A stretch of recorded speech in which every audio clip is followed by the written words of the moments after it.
ಆತ್ಮೀಯ H16 news ಅರ್ಥಾತ್ ಹೇ ಸೀತಾರಾಮ್ಗೆ ಸ್ವಾಗತ. ನಾನು ನಿಮ್ಮವ MI ಅಜಮಲ್ಲಪ್ಪ ಜೋತಾವ.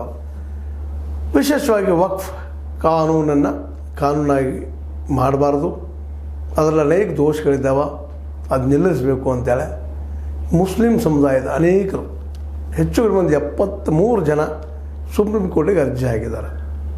ಇದು ತಪ್ಪದ, ಕಾನೂನು ಮಾಡಿದ್ದು ಸಂವಿಧಾನ ವಿರೋಧಿ ಅದ ಅನ್ನುವಂಥ ಅವ್ರ ವಾದ.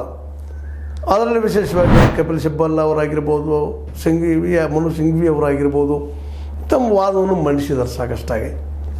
ಸುಪ್ರೀಂ ಕೋರ್ಟ್ ಇದ್ದಿದ್ದು ಈ ಹಿನ್ನೆಲೆಯಲ್ಲೇ ಚರ್ಚೆ ನಡೆಸಿದಾಗ ನಿನ್ನೆ ಮತ್ತು ಇವತ್ತು ಒಂದು ದೊಡ್ಡ ಪ್ರಶ್ನೆ ಅವ್ರಿಗೆ ಎದುರಾಗಿದೆ. ಮೊದಲದಾಗಿ ಸರ್ಕಾರದಲ್ಲಿ ವಕ್ಫ್ ಬೋರ್ಡ್ದಲ್ಲಿ ಹಸ್ತಕ್ಷೇಪ ಮಾಡೋದು, ಫೈನಲ್ ಡಿಸಿಷನ್ ಅಲ್ಲಿಯ ಡಿಸ್ಟ್ರಿಕ್ಟ್ ಕಲೆಕ್ಟರ್ ಅಥವಾ ನಮ್ಮ ಎಕ್ಸಿಕ್ಯೂಟಿವ್ ಕಲೆಕ್ಟರ್ ಅವರಿಗೆ ಅಂದರೆ DC ಅವರಿಗೆ, ಜಿಲ್ಲಾಧಿಕಾರಿಗೆ ಕೊಟ್ಟಿದ್ದು.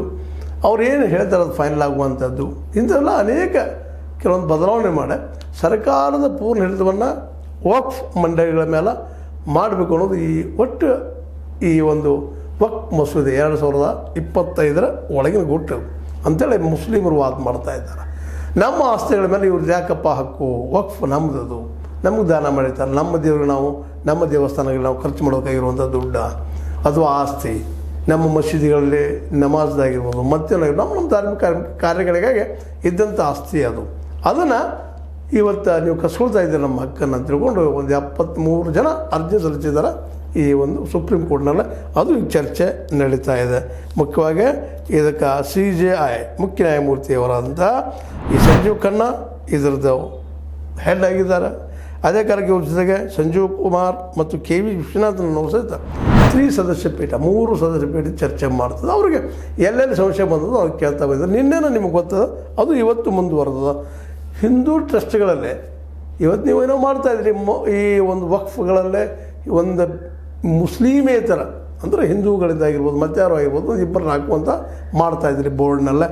ಅಡ್ಡಿ ಇಲ್ಲ ಮಾಡಿರಿ, ಯಾಕಂದರೆ ಒಂದು ಏನಪ್ಪ ಪಾರದರ್ಶಕತೆ ಬರಲಿ, ಅಲ್ಲಿ ಏನು ನಡೀತದೆ ಜನಕ್ಕೆ ಗೊತ್ತಾಗಲಿ. ಯಾಕಂದರೆ ವಕ್ಫ್ ಆದರೂ ಸಹ ಸಾರ್ವಜನಿಕರ ಆಸ್ತಿನ ಸಾರ್ವಜನಿಕ ದಾನ ಮಾಡಿಂಥದ್ದು ಧಾರ್ಮಿಕ ಕಾರ್ಯಗಳಿಗೆ, ಇಸ್ಲಾಂ ಧರ್ಮದ ಧಾರ್ಮಿಕ ಕಾರ್ಯಗಳಿಗೆ ಈ ದುಡ್ಡನ್ನು ಈ ಆಸ್ತಿನ ಬಳಸೋಕಾಗಿರ್ತದೆ. ಅದು ಗೊತ್ತಿರಲಿ, ಯಾರೋ ವೈಯಕ್ತಿಕ ಜನ ಅದು ಬಳಸಬಾರದು ಅನ್ನುವಂಥ ದೃಷ್ಟಿಕೋನದಿಂದ ನೀವೇನು ಮಾಡಿದ್ರಿ